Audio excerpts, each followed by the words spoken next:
Hey, I'm Ossie from Three Monkey Solderless, and we got this stuff still set up, and I got a request from a guy out in LA, Dave, to do a little bit of an A/B comparison in this laving setup while we still have it set up with the Echoplex and the two Marshalls with the load box up here.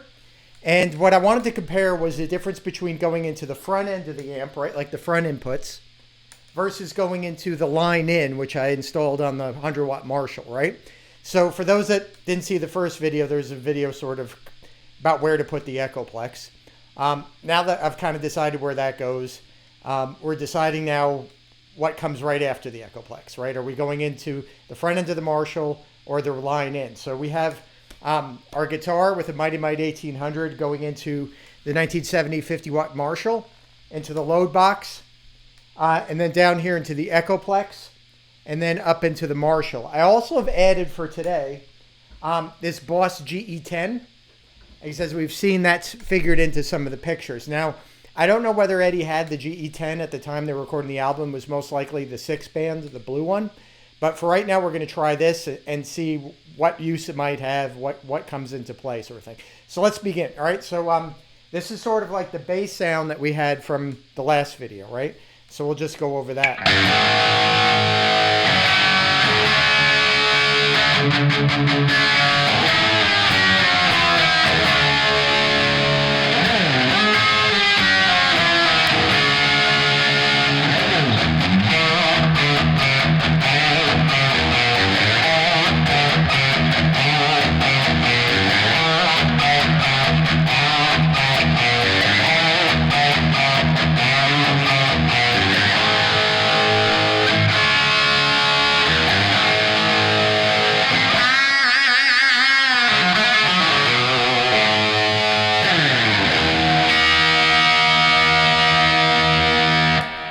All right, so that's going into the line in. Now let's move from the line into the front of the amp and see what happens, all right?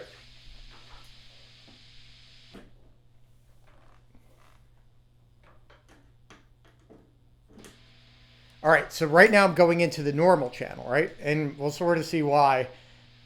I think there might have been some modifications done to the second amp more than the first amp, all right? So let's hear this right now, just switching the inputs.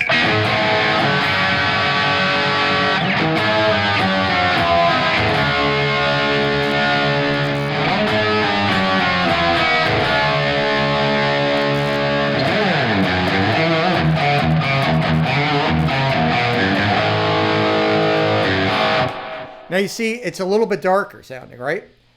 We have our tone controls set up.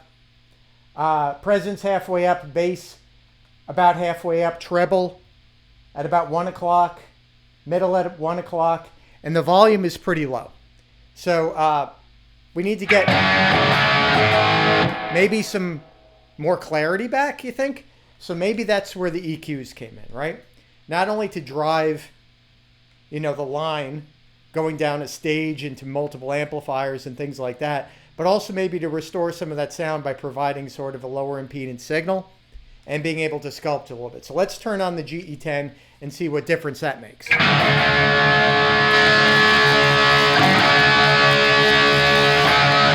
Right, and I have the GE10. Let me turn this up so you can sort of see it. It's set up in a basic frown, right? Close to what we saw pictures of what Eddie's amp or Eddie's EQ was set up, right? It's sort of based around the peak at the 1 kilohertz, and kind of rolls off the top end, rolls off a little the bottom end. Now I have to drop the volume on the line in from the aux, just because this provides a little bit more signal and it's overloading sort of the inputs of the recording software, right, of the recorder.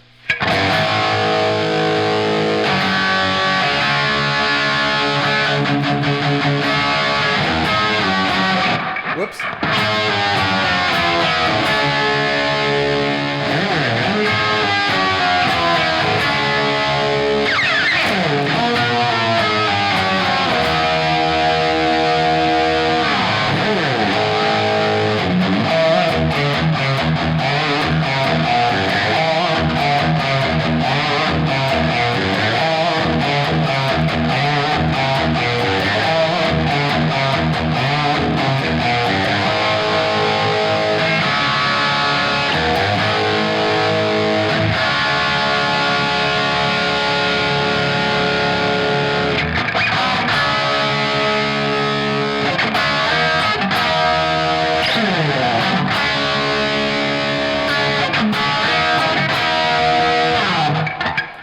right? So it's pretty overloaded sounding, right? So there may be like sort of the bass of that kind of sound.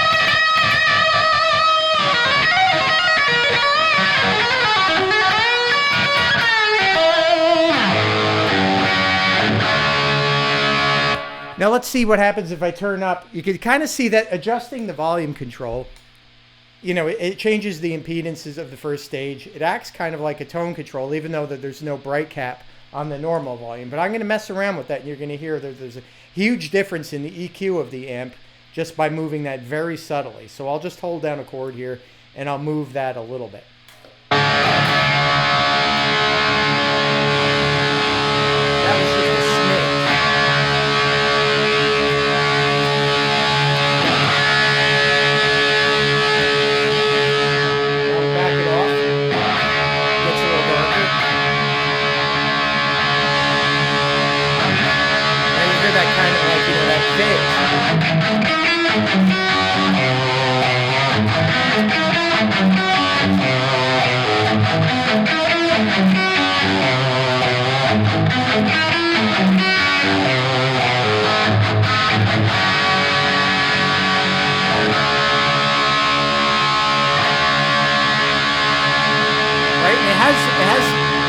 That fizz gives it a little bit of soft feel, but a picking definition.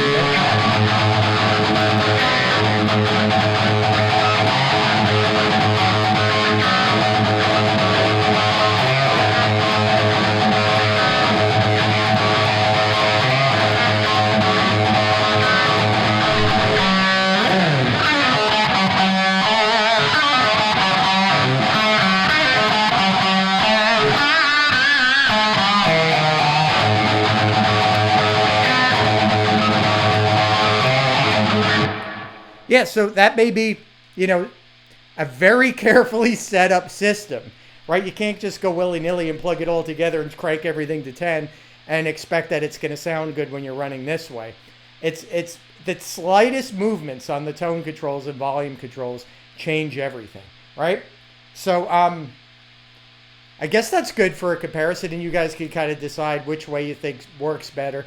The line in versus, the Marshall itself. Well, the camera decided to stop working for a second there.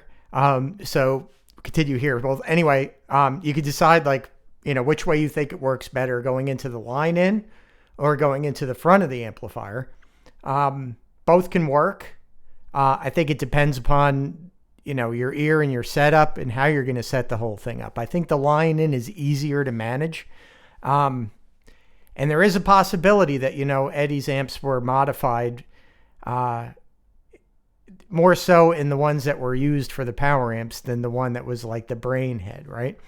The bright cap can be a little bit out of control on these, 70s Marshalls. They're just way too aggressive. So it's possible.